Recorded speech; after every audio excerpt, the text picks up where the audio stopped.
Une plongeuse a été renvoyée et humiliée pour avoir donné à manger à son fils dans le restaurant où elle travaillait, mais après quelques années, la roue de la vie a tourné et le garçon est revenu au restaurant, déterminé à leur enseigner une leçon.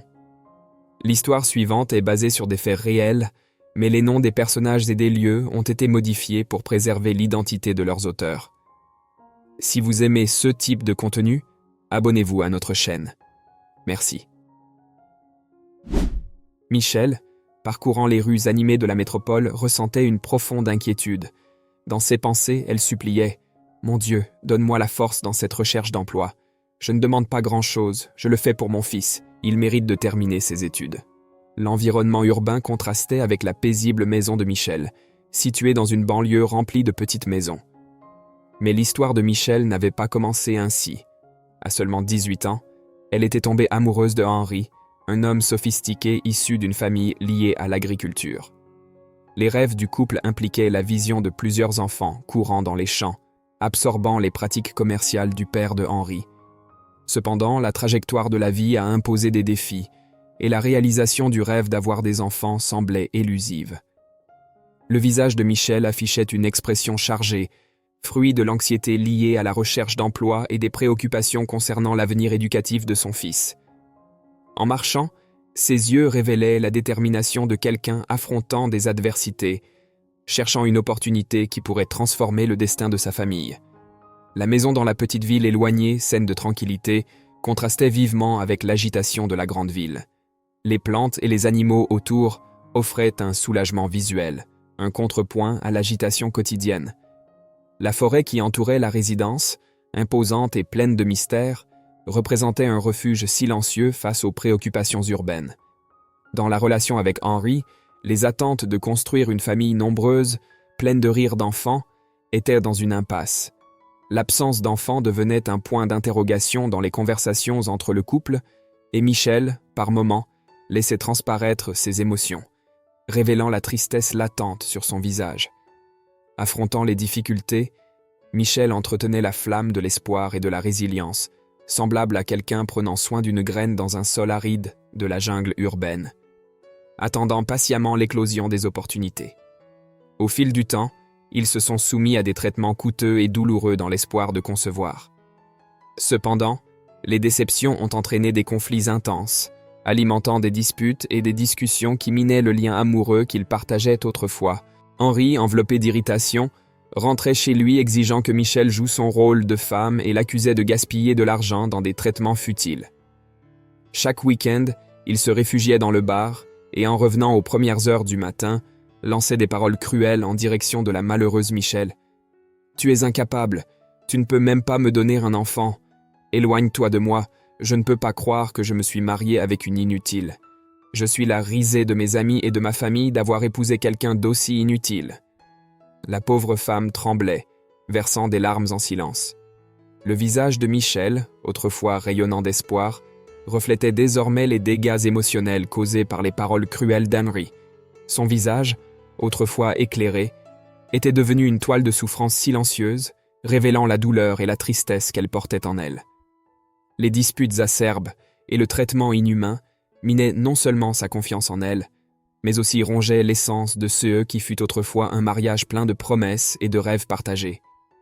Cette situation a duré près de 20 ans, jusqu'à ce que Michelle, de toutes ses forces, mette fin au mariage lorsqu'elle ne pouvait plus supporter les agressions de Henri.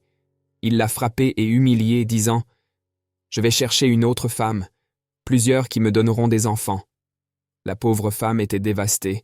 Elle n'aurait jamais imaginé que l'homme qu'elle aimait et avec qui elle se battait pour avoir des enfants la maltraiterait. 2 mois plus tard, ils étaient divorcés et depuis lors, on n'en a plus entendu parler. Michelle, déterminée à changer sa trajectoire, a décroché le poste de superviseur dans une entreprise laitière.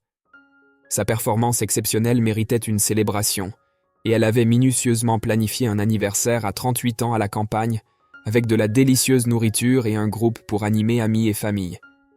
Cependant, ses plans ont été brusquement interrompus le matin de son anniversaire, lorsque Michelle s'est retrouvée submergée par une sensation terrible. Des étourdissements et des vomissements l'ont rendue incapable de rester debout.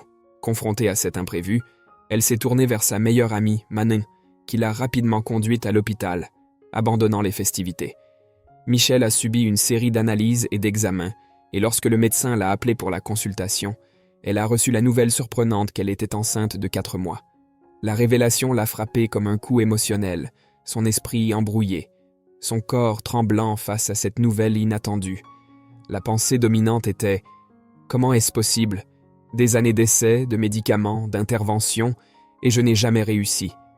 Maintenant que je suis sur ma propre voie, la vie me gratifie d'une grossesse. Dieu, éclaire mon chemin. Je ne sais pas si je dois informer Henri, mais la vérité est que je ne veux plus de lien avec lui. Pendant toutes ces années de mariage, je ne me suis jamais senti aussi épanoui qu'aujourd'hui. » Le visage de Michel, pendant la consultation médicale, affichait un mélange de surprise, de perplexité et une pointe de joie. La nouvelle de la grossesse, bien que déconcertante, apportait une vague de sentiments complexes, défiant les attentes qu'elle avait construites au fil des ans. La sensation de plénitude qu'elle éprouvait à ce moment-là contrastait avec les turbulences émotionnelles qui avaient marqué son mariage précédent. En sortant de la salle de consultation, Michel a invité ses amis à une conversation franche chez elle, partageant ce qu'elle venait de découvrir. Intrigués, les amis la suivirent sans hésiter. Au moment de la révélation, un cri retentit dans la pièce. Bien qu'heureuse pour la nouvelle, ses amis exprimèrent des pensées sincères. « Michel, cher ami, félicitations pour ce précieux miracle que tu portes dans ton ventre. Cependant, avant de prendre toute décision, je tiens à te dire qu'après tant d'années, je te vois à ton apogée. Ne gaspille pas ce moment. Avec ton travail, je sais que tu peux élever cet enfant seul. De plus, nous serons les tantes de ce petit être. Alors, s'il te plaît, prends cela en considération. » exprima Manon, la meilleure amie, avec un regard empreint de sincérité. Tandis qu'elle écoutait les paroles encourageantes de ses amis, le visage de Michel oscillait entre la surprise, la gratitude et la réflexion. L'idée d'affronter la maternité seule, soutenue par le véritable soutien de ses amis, commençait à prendre place dans ses pensées, apportant une nouvelle perspective à l'avenir qui se dessinait devant elle. « Michel, la dernière fois que tu as affronté Henri, il a montré un comportement violent, et je n'ai aucun doute que cette conduite se répétera. S'il te plaît, cherche la sagesse dans ton cœur. Je veux te dire qu'il vaut mieux avoir un père absent qu'un père qui donne un très mauvais exemple, » a averti Emma. Les paroles affirmatives des amis l'ont tellement renforcée que, avec beaucoup de tendresse, elle a partagé son opinion. « Mes amis, du fond de mon cœur, je vous remercie pour tout ce que vous me dites. J'absorbe vraiment chaque mot. Je n'ai pas l'intention de reprendre une relation avec Henry. Il a été infidèle pendant des années, et je ne peux pas oublier que, dans les moments où j'étais malade à cause des traitements, il n'a jamais été là pour s'occuper de moi. Au contraire, il revenait toujours ivre. Je ne souhaite pas revivre cela, et je ne veux pas que mon enfant passe aussi par ces situations. C'est pourquoi je ne dirai rien à Henri et j'élèverai mon fils ou ma fille seule. » Les amis ont entouré Michel de câlins chaleureux, s'écriant en chœur « Pas de solitude, Michel, nous sommes toutes ensemble. » Des rires contagieux ont rempli l'air, et l'atmosphère était chargée d'une énergie positive, célébrant l'anniversaire de la protagoniste dans sa propre maison. Au fil du temps, le petit Gabriel est venu au monde, se révélant être un garçon en bonne santé et robuste, grandissant aux côtés affectueux de sa mère. Michel conciliait ses journées avec divers travaux agricoles, réservant toujours des moments de qualité pour partager avec son fils. Le garçon, quant à lui, se consacrait aux études, obtenant d'excellentes notes et devenant la fierté de sa mère. Le temps s'écoulait, marqué par de nombreux anniversaires et cadeaux. Les tantes du garçon et les amis de Michel partageaient les joies aux côtés de leurs propres enfants, embarquant dans des voyages et des sorties animées. Michel, plongé dans la tranquillité de la campagne, se sentait tellement en harmonie avec sa vie qu'elle n'envisageait aucun changement. Quant au père, sa présence restait un mystère, et le jeune homme comprenait, avec amour, la décision de sa mère de maintenir ses distances. En un clin d'œil, 17 ans s'étaient écoulés, transformant le garçon en un jeune homme courageux et aimant. Lors d'une après-midi détendue, tout en dégustant des glaces dans leur foyer chaleureux, le jeune homme s'adressa à sa mère avec tendresse.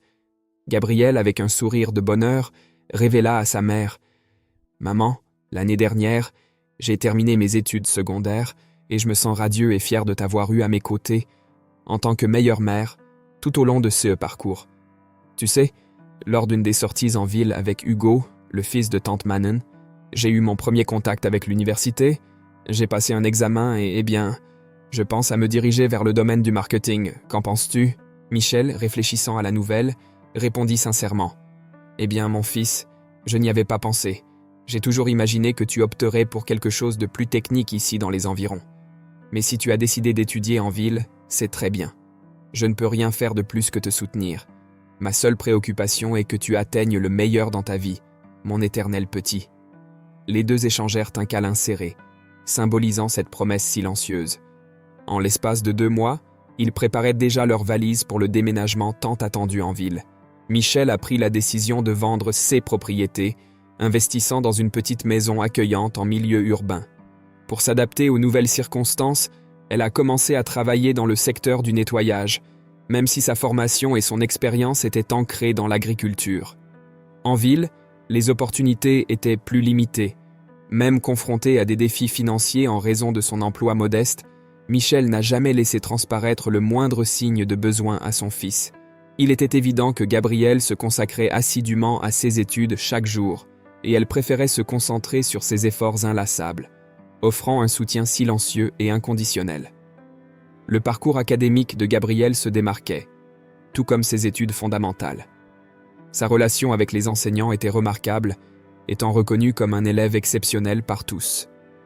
Pedro, le professeur d'images, avait une affection particulière pour lui, affirmant que Gabrielle était le reflet de sa jeunesse, toujours plongé dans la bibliothèque à la recherche de nouvelles connaissances. Ces paroles attristèrent Michel, consciente qu'elle préoccupait son fils. Malheureusement, les années ont également laissé leur empreinte sur Michel. À l'approche de ses 60 ans, elle a été surprise par la nouvelle de son licenciement, invoquant des raisons liées à son âge de la part de ses supérieurs. La possibilité de continuer à travailler dans le domaine de l'entretien a été brusquement interrompue, conduisant la pauvre dame à demander une conversation avec son chef.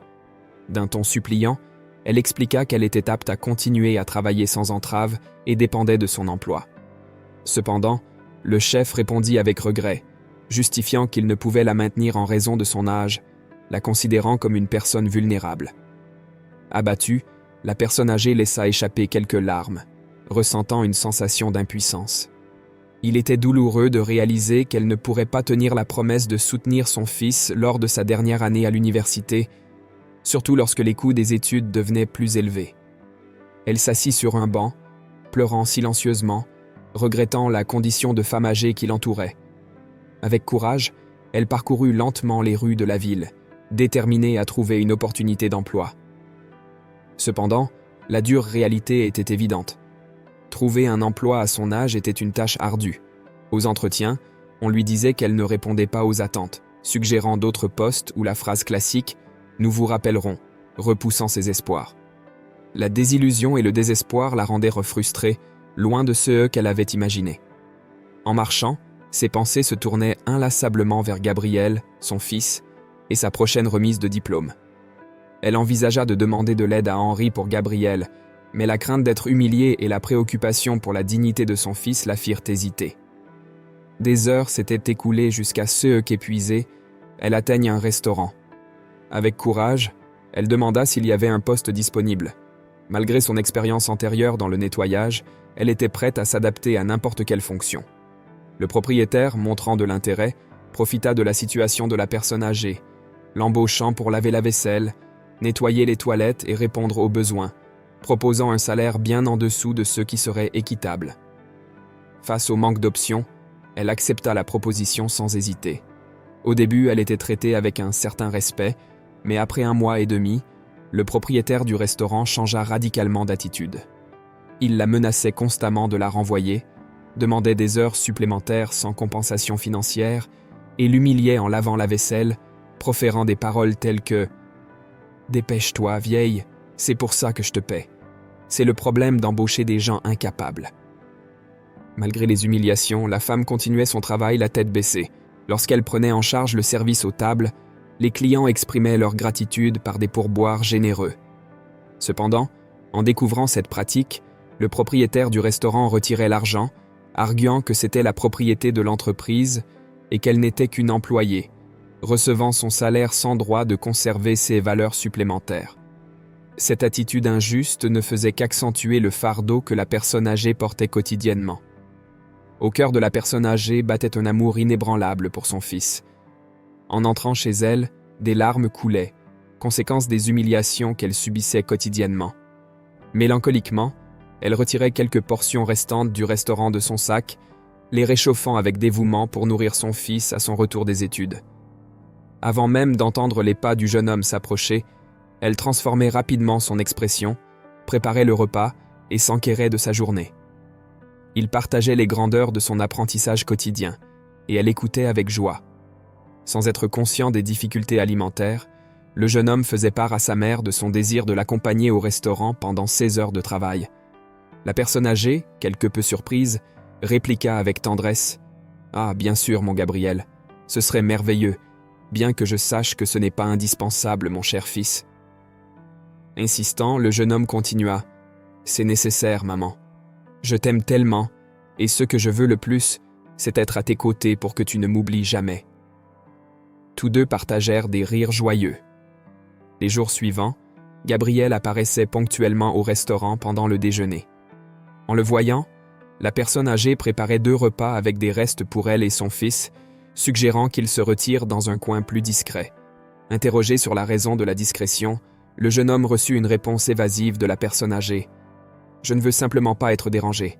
Je préfère passer ce temps avec toi, mon fils. » Gabriel sourit et plaisanta. « On dirait que maman est jalouse de son petit ici. » À nouveau, des sourires se dessinèrent sur leur visage, et les mois suivirent dans cette dynamique, jusqu'à ce qu'un épisode inattendu survienne, le propriétaire du restaurant surprenant la personne âgée emballant des restes dans des boîtes à repas. Intrigué, il la suivit et la découvrit en train de déguster le repas aux côtés du jeune homme. Furieux, il s'approcha en criant « Comment osez-vous, vieille traîtresse, trahir ma confiance, sachant que tout ici est de ma propriété? Vous devriez être à l'intérieur, lavant chaque assiette, au lieu de rester ici à jouer avec je ne sais qui, un autre misérable comme vous. » Profondément honteuse, la personne âgée versa des larmes tout en s'excusant, jetant un regard à son fils avant de se précipiter à l'intérieur du restaurant derrière le chef furieux. En assistant à cette scène, Gabriel laissa tomber son assiette et, dans un accès de colère, partit sans destination précise. Du lavabo, la personne âgée ne put que regarder son fils s'éloigner, consciente qu'elle ne pouvait le suivre, comprenant que ce restaurant était sa seule source de subsistance.